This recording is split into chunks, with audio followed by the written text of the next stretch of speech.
Perspective I'm going to give to you tonight, it comes from a lecture that I do at Patriot Academy every year. That's our youth leadership program. As you can see there in the slide, we train hundreds of young people across the nation every year, and we actually have a ceremonial passing of the torch to these kids, 16 to 25 years old, where veterans come in and say, look, I was willing to die for your freedom. Now it's time for you to go live that freedom. So before they get to that part at their graduation, we want them to know what it is we're asking them to live out, what veterans are willing to die for. What are these principles that America was built upon and that, frankly, produced the greatest nation in the history? I mean, bar none, most spectacularly successful in terms of finances, in terms of liberty, in terms of benevolence, and you pick any category, America's been at the top.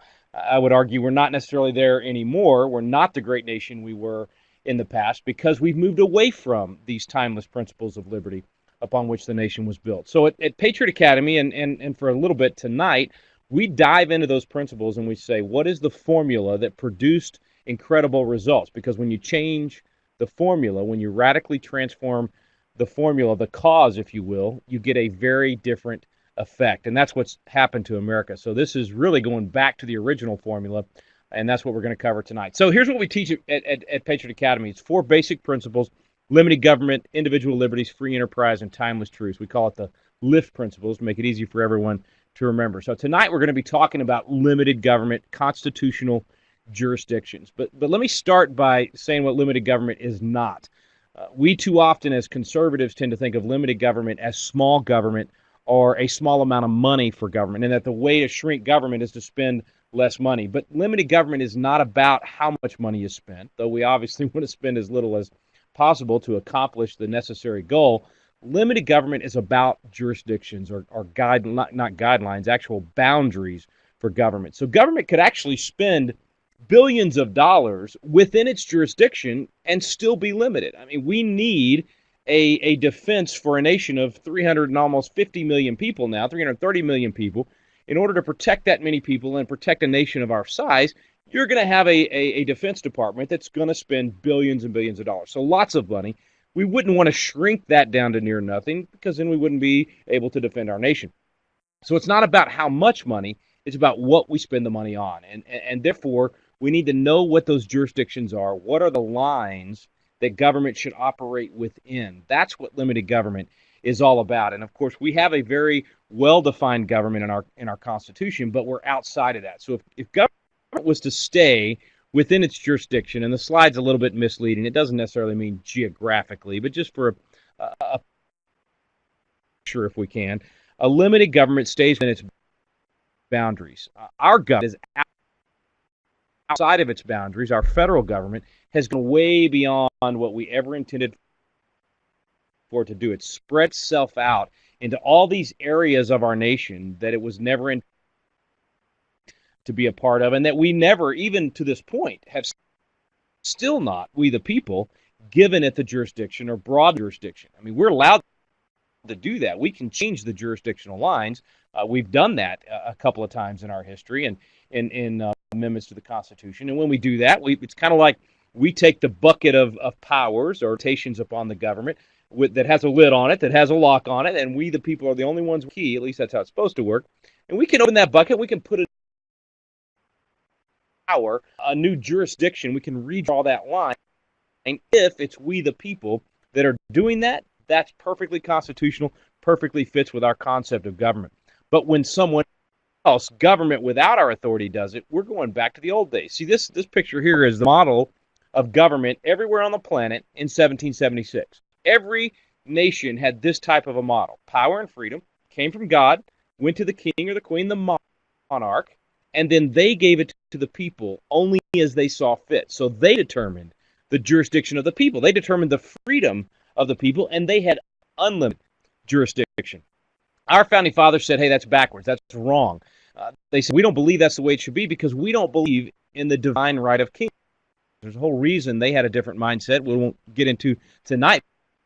Change the world by simply flipping it. They said, hey, we still believe power and freedom comes from God, no doubt about that, but God gives that freedom and that power directly to the people.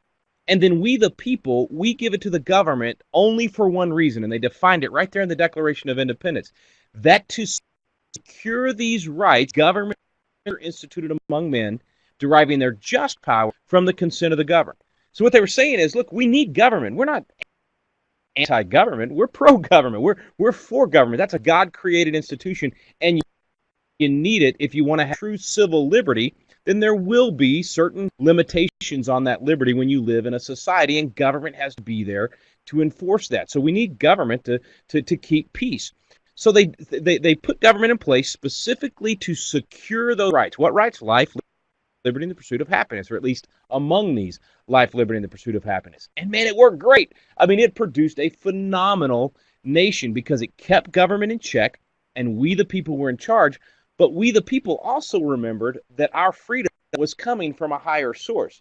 So it wasn't this idea of everybody just do whatever feels good, do whatever's right in your own eyes, that somehow is true liberty. No, it was the idea that if our freedom comes from God, we must live out that freedom with a respect for the authority of God. And that means there's certain things that work well and certain things that don't work well. So we took the commandments of God and we built our nation upon that because it kind of helped us to understand how our brain works, how our body works, how our relationships work. And by building it upon that, as Washington put it in his not his farewell address, but his resignation letter after the Revolutionary War, resigned to those 14 bosses he had, 13 governors, and then of course Congress. He said to them in that resignation letter, and I love getting to hold that letter. One of the 14 was to John Trumbull of Connecticut, the governor there, and David has that one, so I get to use it when I do a tour of the U.S. Capitol. And I stand there under that painting of the resignation of Washington, and I read the last part of his letter where he talks about the only way we'll be successful as a nation is if we have a humble imitation of the author of our blessed religion. In other words, he says if you follow biblical principles, the nation is going to be successful and free. And it worked great.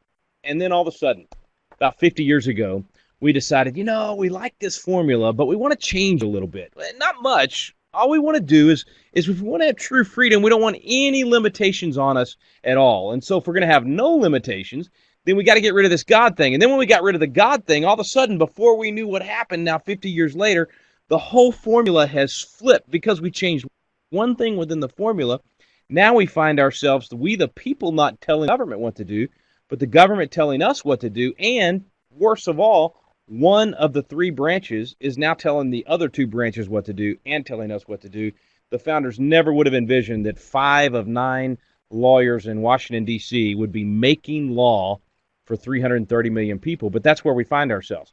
They now get to draw the lines. They draw the jurisdictions and redraw them on practically a daily basis because we messed around with the formula. We changed the formula. Now we live with some very bad results. And I would argue to you tonight that we no longer live under a written constitution. We now live under this court-created concoction that I call the courtstitution. It's almost like these folks have gotten in robes and they've gotten around their little kettle there and they've thrown in a phrase here and a phrase there, completely rewriting the document, never coming before the people and asking us if we want to amend it. No Article 5 amendment process used here. Only one judge times, or 5 of the 9 together, saying, here's what I think, and therefore it shall become law. And it's created this massive confusion in our country about what the law even is anymore, where the jurisdictional lines are. It's created an unlimited government, the very thing that Madison and Jefferson and so many other founders warned us about if the court was allowed to do such a thing. But that's where we find ourselves. And so the question is, what do we do about it?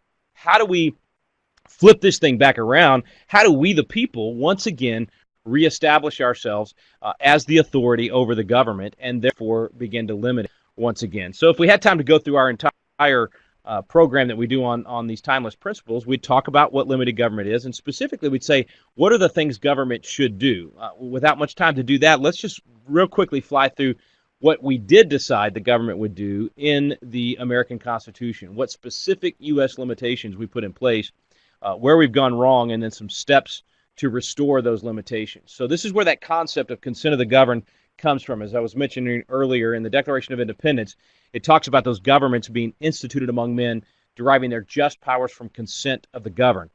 I would ask you somewhat rhetorically tonight, I mean, if the only just power of government comes from the consent of the governed, and we the people have never given our consent to the federal government to do things like the Department of Education and the EPA and the FTC and so many other agencies that are not listed in the Constitution, then can we call it a just government? I would certainly argue not so, because we never gave our consent. So let's just look at a basic framework first, and then we'll get to how to restore this thing. So if in a constitutional republic like we have, how do you do this? How do we, the governed, give to these governments that we've instituted among ourselves our consent?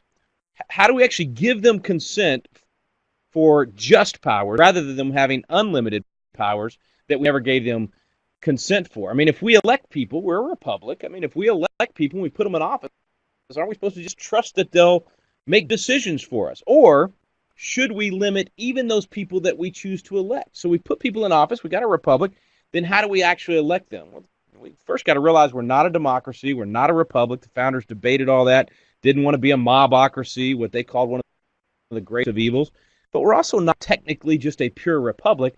I think the founders were kind of like Goldilocks, man. They were looking for, too big, too small, too hot, too cold, and they figured out constitutional republic. That's just right, because that means we can put these people in office, but even if we put them in office, man, they are limited. We've got a written piece of paper that says you cannot go beyond these things that we've actually put on paper. It's the chains that Thomas Jefferson described. He said, in courts of power, let no more be heard of confidence in man. So in other words, don't just elect good people. I mean, obviously that's a big part of it, but don't just elect people and hope that you can have faith that they'll do the right thing. Bind him down from mischief by the chains of the Constitution. So if we want to have a limited government, we've got to bind them down with the chains of the Constitution, and that's what prevents them from getting beyond those limitations. And we did that. I mean, let's just run through these real quick. 17 specific powers that we gave to the federal government, 15 of those in the original Article 1, Section 8, and then 2 added with the amendments. But and you guys know these, so I'm just going to fly through them real quick. Obviously, they have the power to raise revenue and use that revenue to pay off debt and protect the nation. I wish we had time to go into general welfare and what that does not mean and what it did mean to the founders back then. Hamilton and Madison both have some great quotes with regard to that. It never meant what our congressmen are using it for today.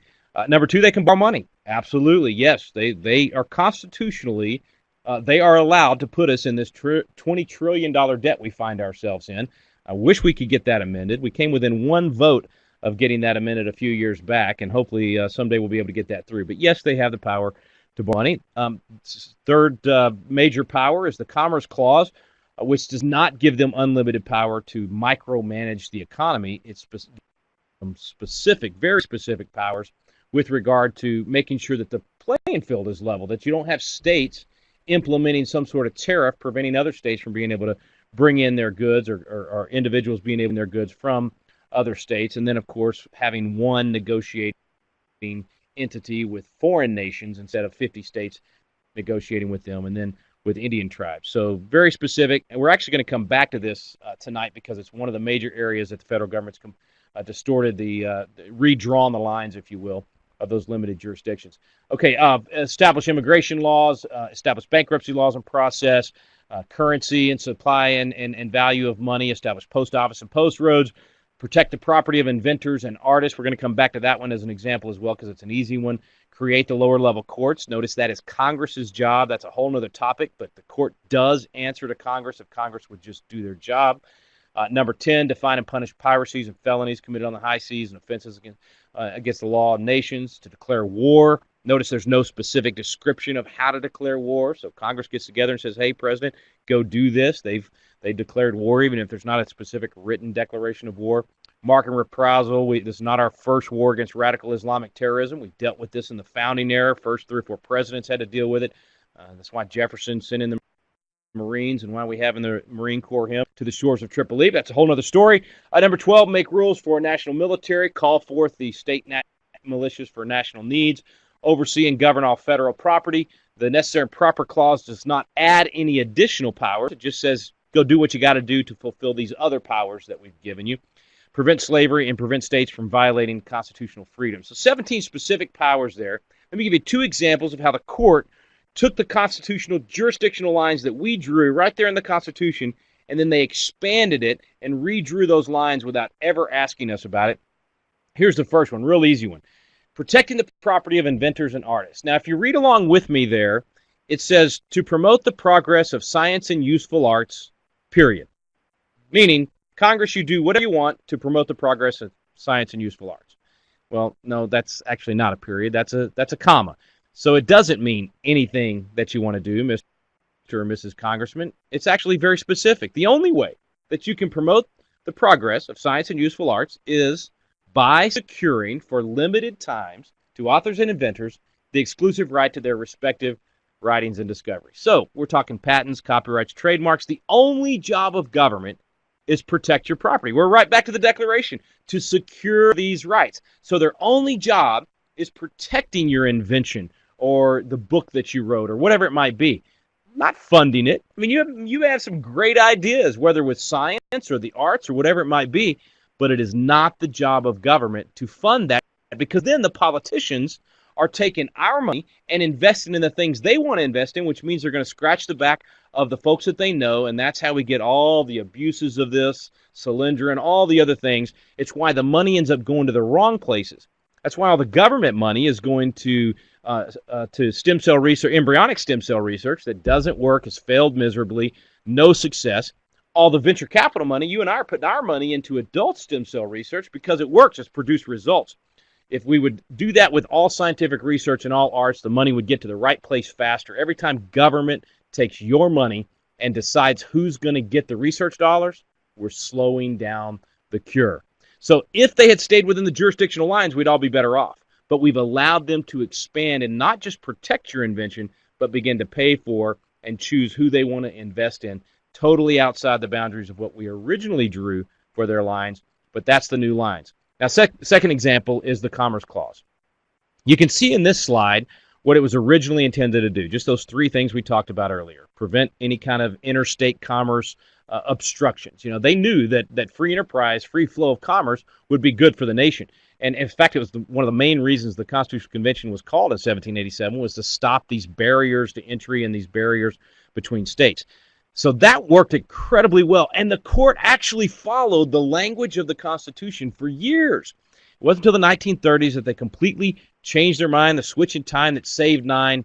By the way, I just saw this just the other day. I went back and looked at some of these cases. Do you know that the justice's name that was the switch in time that saved nine was a conservative justice expected to rule a conservative, strict interpretation of the Constitution? He's the one that switched. His last name, Roberts.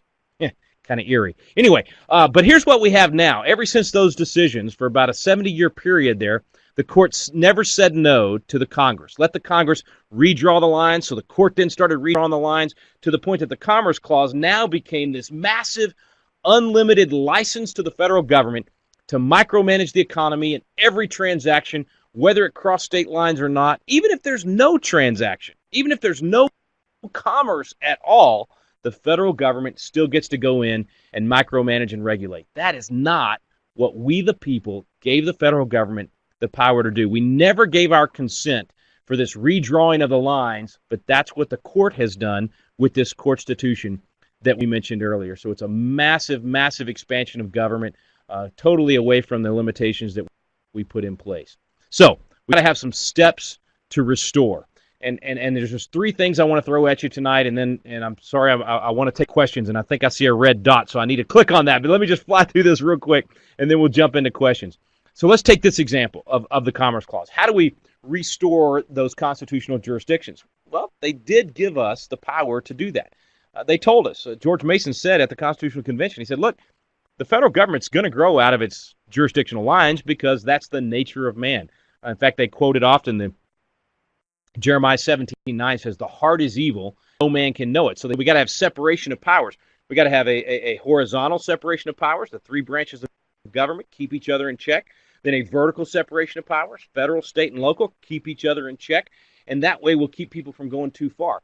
In fact, Mason said if the feds together, all three branches, because they stop pushing each other back into their proper box, if they ever get outside of their boundaries, they're never going to put themselves back into the proper boundaries. We, the people, are going to have to do it, and we can do it through an Article 5 amendment to the Constitution. So let's take the Commerce Clause. They're doing everything outside of what was originally intended. I like the language that Mark Levin writes in his book Liberty Amendment, so let's just read that real quick.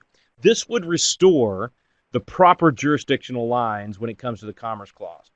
Congress's power to regulate commerce is not a plenary grant of power to the federal government, meaning almost an unlimited power to do anything to regulate and control economic activity, but a specific grant of power limited to preventing states from impeding commerce and trade between and among the several states. Congress's power to regulate commerce does not extend to activity within a state. So if you're making a product within your state, you're selling it within that state, it never crosses state lines, then there is no federal power to regulate, micromanage, or in any way affect that transaction. Nor does it extend to compelling an individual or entity to participate in commerce or trade, meaning we can't force you if you're the Wickard v. Filburn case where the guy's growing wheat on his own property, consuming it with his own animals and his family, and they said, nope, we can bring to bear the entire weight of the Department of Agriculture on you, because if you had sold it at the farmer's market, it would have affected the price. So that's what they've used to get to everyone, even if you're not participating in commerce, and it's also the logic behind Obamacare, even though Roberts did make it a tax instead of the Commerce Clause. But the point is, this language right here would redraw the line. Now, I know people say, well, yeah, but if we amend this, whether we do it through Congress or a convention of states, if we amend the Constitution, they're ignoring the Constitution now. What difference does it make? The difference is they're not ignoring the Constitution because in their minds, and they make an argument that most people fall for, they are following the Constitution. They're following the Constitution as they've interpreted it over the last 200 years. What this does is it wipes out the courtstitution.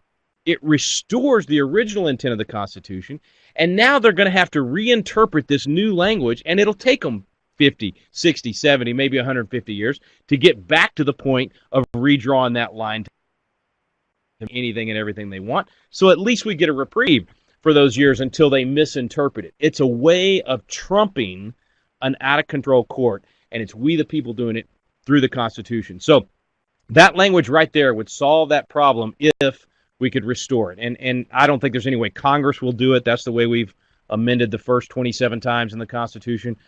So I think we absolutely will have to do that with a convention of states. There's George Mason. I just can't imagine. If your hair was that bad and you were that pale, would you actually sit for a portrait? I don't know. Anyway, that's George Mason there. He's the one that proposed the Convention of States. And, of course, there's a big movement for this right now. It's gaining steam across the country. It's going to take 34 states calling for the convention, and then you'll need 38 to ratify any amendment that comes out. So even if that Commerce Clause amendment gets approved at a convention of states, it doesn't go directly into the Constitution. It goes back to all the states, and we got to get 38 of them to ratify it. So if you're worried about bad amendments coming out of that conference or convention, don't worry. We only need 13 chambers, one chamber in each of 13 states to say no, so we can kill bad amendments pretty easy. It's going to be hard to pass good amendments, but I believe some of them like this that will limit the federal government. It's got to be done to wipe out that Constitution. Otherwise, we're not going to be able to get back in those jurisdictional lines. So number one, we got to go back to the original Constitution. We've got to amend it and get the original language or original interpretation and intention back into our actual written document. Number two, and I'm kind of doing these backwards because you can't do that first one without doing this one, but you and I have got to become students of the Constitution. We've got to get our friends and our family and our neighbors to study the Constitution. This is First Chief Justice John Jay there. He said, every member of the state ought diligently to read and study the Constitution and teach the rising generation to be free. That's why we do Patriot Academy. We're passing the torch to the next generation. Here's why. By knowing their rights, they will sooner perceive when they're violated and be the better prepared to defend and assert them. Most Americans right now don't even know that the federal government is way outside its jurisdiction. People don't ask the question anymore, do you have the authority to do that? They just say, hey, Mr. Congressman, I've got a problem. Can you solve it for me? And Mr. Congressman goes to Washington and he gets with all the other Mr. and Mrs. Congressmen and he says, hey, there's a problem out there that needs to be solved. Let's do it. Instead of first asking, do we even have the authority to consider this issue? Is this within the boundaries drawn for us by the people? We used to ask that. I mean, alcohol is a perfect example. We've had a major epidemic of alcoholism in America. The American people went to congressman after congressman and said, we need to do something about this. And the congressman said, sorry, there's nothing in the Constitution that gives us the power to do that. You want to do that? We got to amend the Constitution and put a new power, a new jurisdiction in that bucket of powers that limit the federal government. We did that in the 18th Amendment, gave them the power to regulate alcohol. They did so. We didn't like the way it was going, so we came back with the 21st and wiped out most of that, left them the power to regulate, just not the power to ban. But it's a great example of the fact that anytime government at the federal level wants to do something outside its jurisdiction, we the people have to say so first, and we do that through an amendment to the Constitution. See, I'm going to skip through a couple of these great quotes, but running out of time. Oh, one other area that we can limit and restore those jurisdictions is by impeaching these judges that are allowing this stuff to happen. And by the way, don't be afraid of that word impeachment. Impeachment is nothing more than a recall election for judges. It's what the founders put in place. And if you think about it, what would you consider worthy of recalling a governor or a legislator? It's when they get outside their jurisdiction, when they do something they shouldn't be doing, or unethical behavior, or whatever it might be. Same thing with impeachment. It's a recall election of a federal judge. Legislative department is more immediately the confidential guardians of the people's rights and liberties. As Hamilton said, that's why the legislature is the most powerful and the judicial branch the weakest. He said, we furnished each branch with constitutional arms for their own effectual powers of self-defense. So when the court gets out of power and starts telling everybody else what to do, the legislature is supposed to be impeaching judges because he says it's a bridle in the hands of the legislature. Now, I love that word picture, so just think about it. The legislature has the ability to rein in the courts, to pull the courts back to their proper jurisdictional constitutional powers if they'll use the bridle that our founding fathers put in their hands. They are accountable to the people just like the other two branches. This is out of the Massachusetts Constitution that these guys, that's Sam Adams, John Hancock, and John Adams all participated in. All power residing originally in the people and being derived from them, the several magistrates and officers of government vested with authority, all three branches, legislative, executive, or judicial, are their substitutes and agents and are at all times accountable to them. But they're not going to be accountable to us if we don't stand up and let our voice be heard. That's exactly why it says consent of the governed, giving or refusing our consent. We're the masters of our government. We don't want the government to be the master of the people. That's why we've got to be involved in voting. That's the third area that I wanted to give you tonight. So first of all, we've got to put the original language back in the Constitution. Secondly, we need to be encouraging congressmen to use the bridle of impeachment or recall election of judges. And third, we've got to be engaged in electing good people. And we've got to choose people. This is Noah Webster here, if you're wondering who the picture is. We've got to choose people that exhibit the right characteristics. He said, when you become entitled to exercise the right of voting for public officers, let it be impressed on your mind that God commands for you to choose for your rulers just men who will rule in the fear of God. The preservation of our government depends on the faithful discharge of this duty. If the citizens neglect their duty and place unprincipled men in office, the government will soon be corrupted. Laws will be made not for the public good, so much as for selfish or local purposes. Corrupt or incompetent men will be appointed to execute the laws. The public revenues will be squandered on unworthy men, and the rights of the citizens will be violated or disregarded. Sounds like a prophecy, doesn't it? I mean, we're living that out today. He said if our government fails to secure public prosperity and happiness, it must be because the citizens neglect the divine commands and elect bad men to make and administer the laws. I know that you know we got a lot of bad results right now. Government is outside its jurisdiction, and we got bad results. Those results that we're living with economically and all the things that are happening, they're the result of bad policy. We got that bad policy because of, the nice way is ill-advised officials. That's trying to be nice in my language, but we got those ill-advised officials, though, by the choice of the people.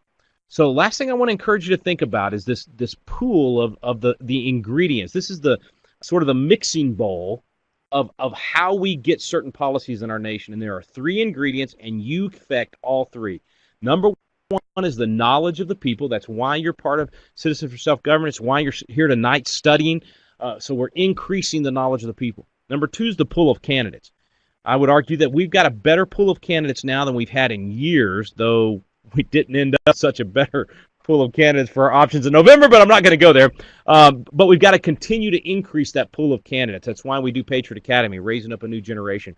And then third, the actions of the citizen, actually influencing the elective process, multiplying your vote 100-fold by being involved throughout the election. If we'll do those three things, that's going to give us a better choice for the people.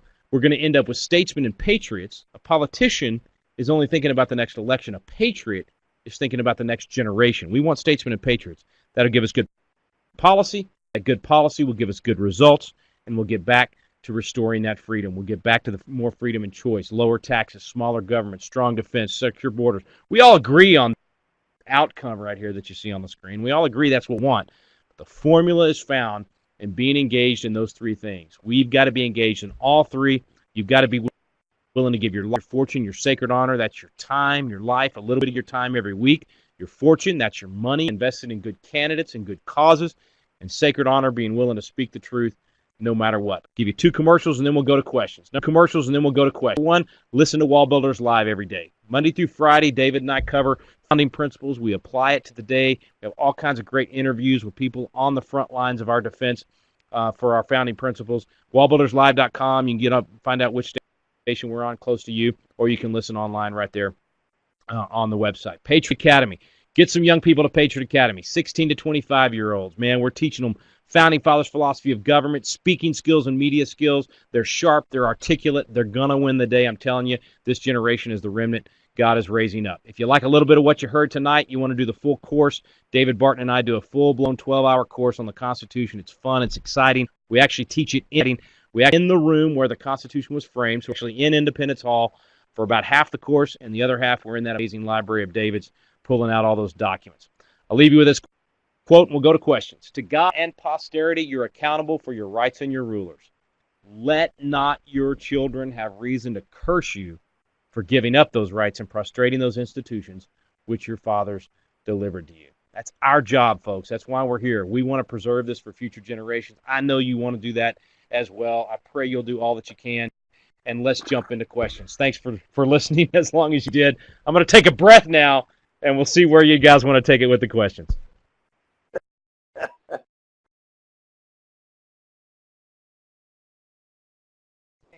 So, Rick, thank you. That was fantastic. Sure. So we've got a couple people with their hands raised, Rick, and a couple questions from the chat room. Why don't we do this? We'll take the folks from the chat room who have their hands raised. Amber, if your microphone is working, go ahead and ask your question. If Amber, your audio is not working, then go ahead and chat your question at the bottom of the screen for Rick. Oh, okay, no worries. No question. All right. Let's see here. Matt Winey will enable your microphone. Go ahead.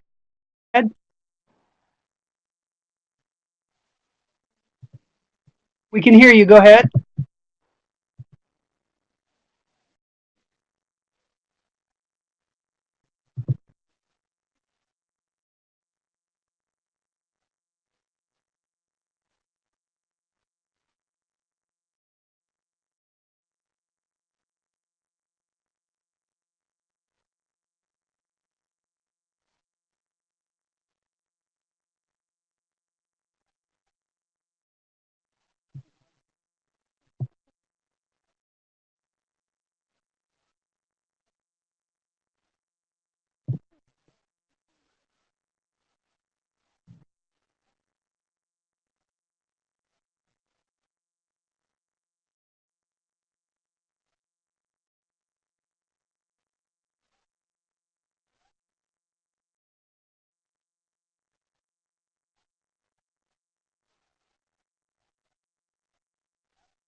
The pro people aren't convincing a lot of conservatives that that's the way to go.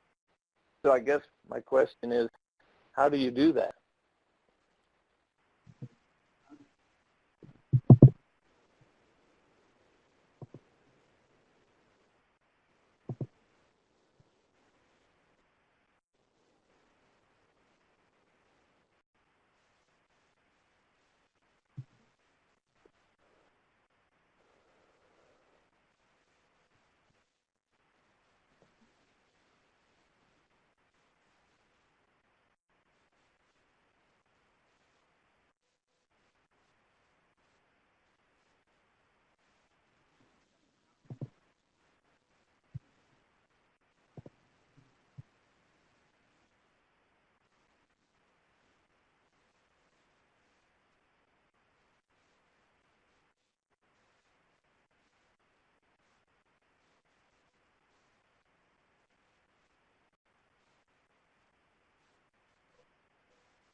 going to work, I would argue vehemently we lose the nation in another 20 years if we don't make some drastic changes right now. It's over.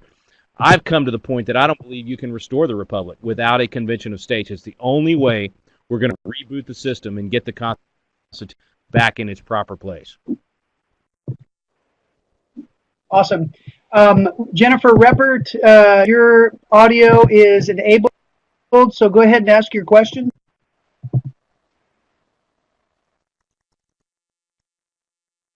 Okay, Jennifer, if your audio is not working, then go ahead and, if you don't mind, type your question in the chat for Rick. And we have two other folks with questions. Rick, we have, you have one question from P. P, is your audio working?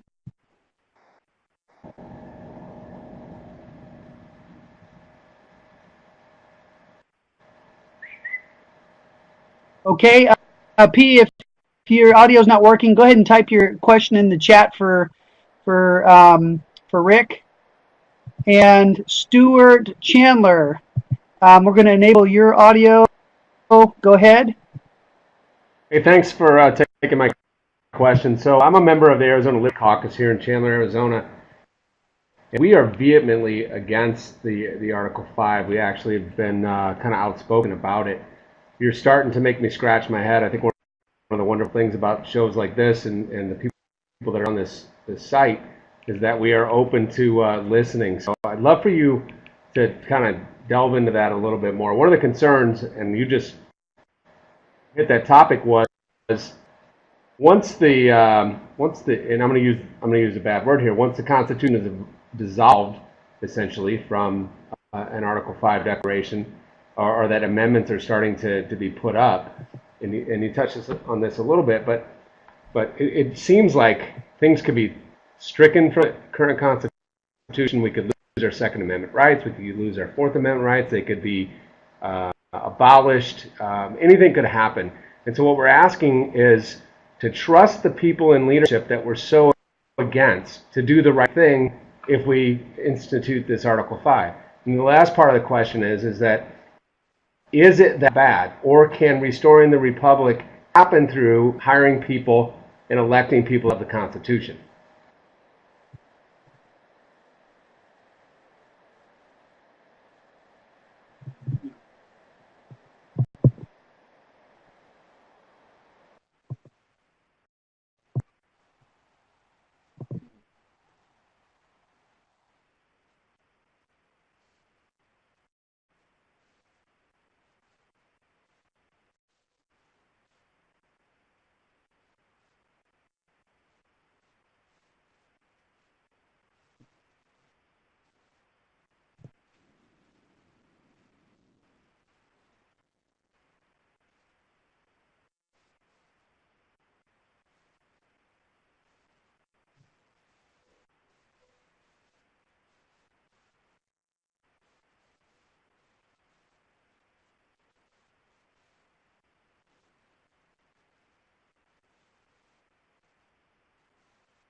So, Rick, we do have some questions in the chat. One is from P. As a citizen, can he sue his state Supreme Court for separation of powers in the state of Washington?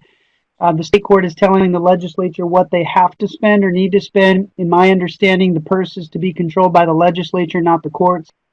End quote.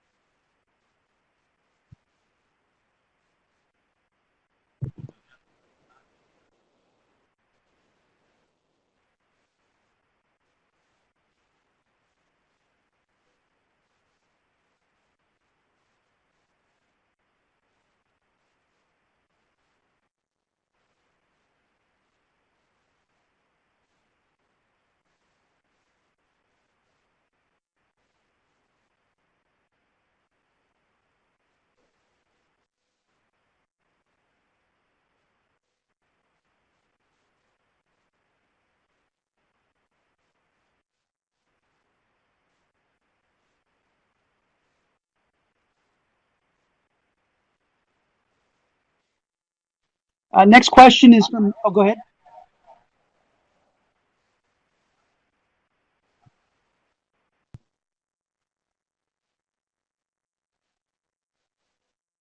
No worries. 2 second lags. Robin Whitworth asks, quote, are you saying that the only amendment needed in the convention is the one you mentioned on commerce?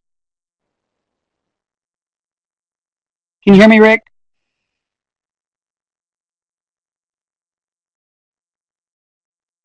Rick, are you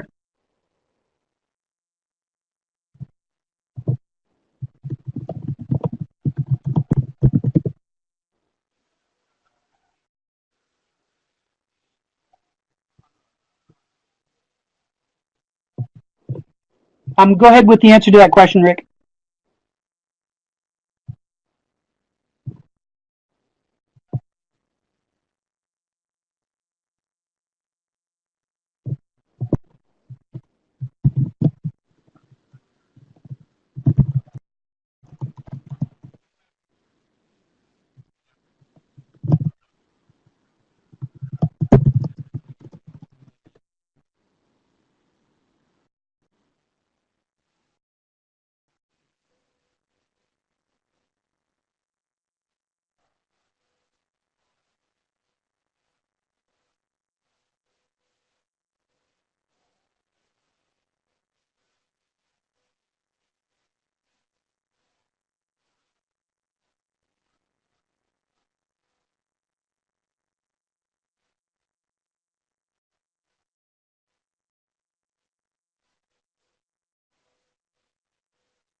In terms of the type of issues that can be considered at the convention, and it only deals with limiting the federal government's power. But within that, you've got several issues. You could do term limits if you wanted to do term limits, which I actually support. Didn't used to, but I do now. You could do term limits. You could do balanced budget amendment. You could do jurisdictional issues in terms of literally stating, like with the Commerce Clause, you don't have the power to do certain things. You do have the power to do this, and potentially put in safeguards such as being able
Um, real quick, Rick, I've got a question. There's another question showing up in the chat. My question is related to the California State Constitution. In Article 1, Section 26, says the provisions of this Constitution are mandatory and prohibitory unless by express word they are declared to be otherwise.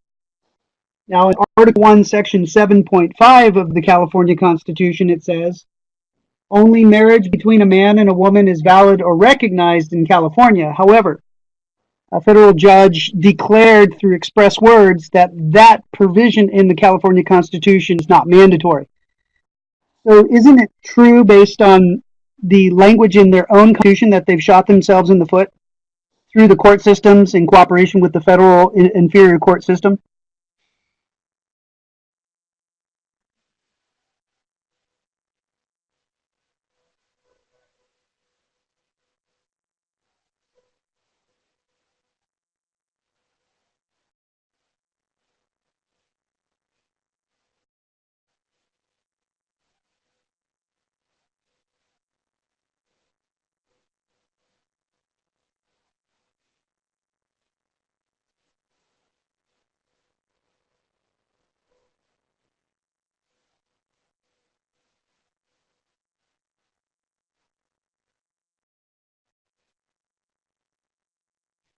So,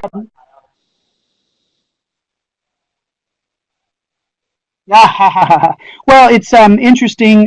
So, an inferior court judge created or established by Congress in Article 3 of the U.S. Constitution declared express words that the Proposition 8 constitutional amendment, which created 7.5 in the California Constitution, as not mandatory. Hence, you ended up with the Obergefell case at the Supreme Court level, in which they then made their opinion that states could not discriminate licenses. And so my point is I think it would be interesting to discover whether or not the phrase in the California Constitution opens the door to the inferior court judge at the federal level to circumvent the people's language in their own constitution, which technically still resides in their constitution. It's just an inferior federal court judge who's used words to declare not mandatory. Thanks for your answer.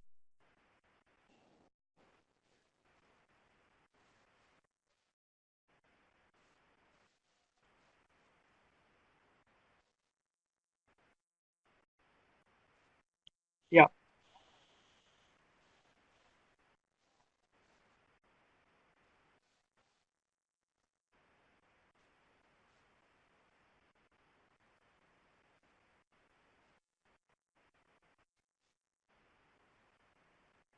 It's that's why I tell people that have given up, say, man, it's not time to give up. People, I got lots of friends running around the country saying it's all over. Grab your guns and canned food, go hide out at the ranch. They've totally given up. I'm not saying don't have the guns and the canned food and the ranch. In Texas, we just call that home. But you should not give up on this thing. We have a great system. We have all the tools at our fingertips. It's just not using the tools. We're keeping the tools in the toolbox. Whether we take away the tool of voting, saying, it's not going to make a difference, I'm only one vote. I mean, look, folks, I lost 20 votes out of 30,000 in my first legislative race. That's in Texas, that's an average size homeschool family. That's not a lot of people. But I end up winning on the recount.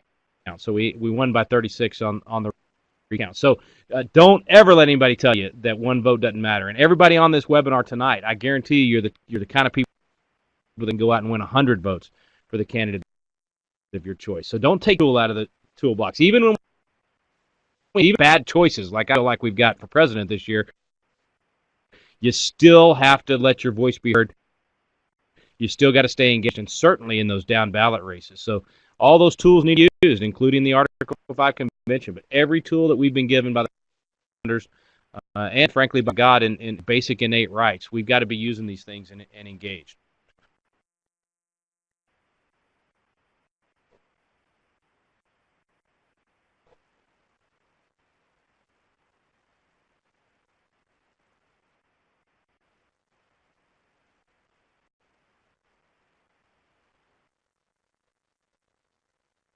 I wouldn't say to nullify it. I mean, you could nullify you could specific section or a specific paragraph or sentence in Article 1, Section 8, but just modifying it or amending it does not, in my opinion, render it null and void or nullify it. So, the amendment process is something, like I said, we've done, obviously, as you know, 27 times. It's not something we should be afraid of. I mean, I'm glad we amended the Constitution to end slavery. I'm glad we amended the Constitution to give women the right to vote.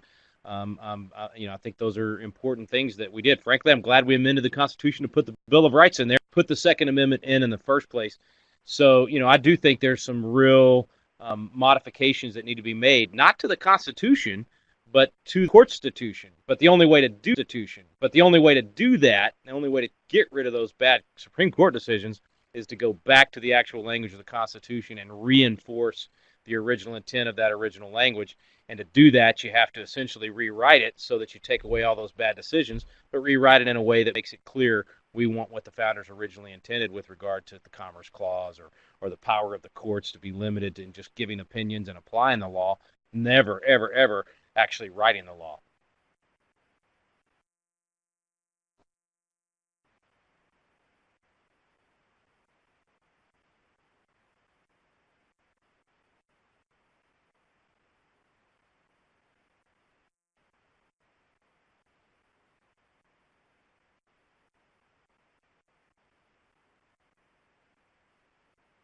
We call it positive exception. So it's an opportunity for the legislative branch to actually take an issue and say to the courts, hands off. This is not an area that you can be involved in. And we used to do that quite a bit with small issues or local issues or things that didn't really garner the national attention. But we've actually succeeded a couple times in the last couple of decades to get through the House specific positive exceptions on things like the Ten Commandments and a lot of these religious liberty issues where the court has gone so far off the rails we just couldn't get it through the Senate. So it essentially means the legislature saying we set the agenda. That's what the founders put in place. They set in place in Article 3 the power for the legislature to determine the jurisdiction of the court in everything other than that very small handful of 3 or 4 issues that's listed there in Article 3, Section 2, as you just mentioned. Everything else, the legislature can decide. So they should not be afraid to use that power and say, court, you messed this up. This is the job of the court. This is the job of the legislature. No more. And even itself, in previous decisions, positive exception is a legitimate function of the legislature, and it's just as important for us to obey that positive exception as it is for us to obey and fulfill our areas where we are ordered to act. So I would love to see that as a power of Congress rediscovered that they would again begin to use at the state level too. Because most states have that exact same power in their constitution with the legislature, and a lot of our state Supreme Courts are out of control, as we've talked about already. So folks at home, encourage your state reps and state senators to look into that, and if they don't have that power, man, get it passed, get it in the constitutional amendment in your state, and rein your court in.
Be glad to, man. It's been a blast. I'm just so thankful for you guys and what you're doing. I'm hearing about you all over the country. A lot of people coming through these programs with you, and that's encouraging to me. I mean, we spend our life involved in these things, but for you guys that have a regular day job and your families and all the things going on in your life, for you to take time to do this is such an encouragement. It tells me there is hope to save the country. So Thank y'all for doing it, and I certainly appreciate the way you do it. And it is a come let us reason together. It is a come let us reason together kind of a thing. I mean, that's how we get to the best outcomes. So God bless you guys. Keep up the great work. Look forward to being with you again.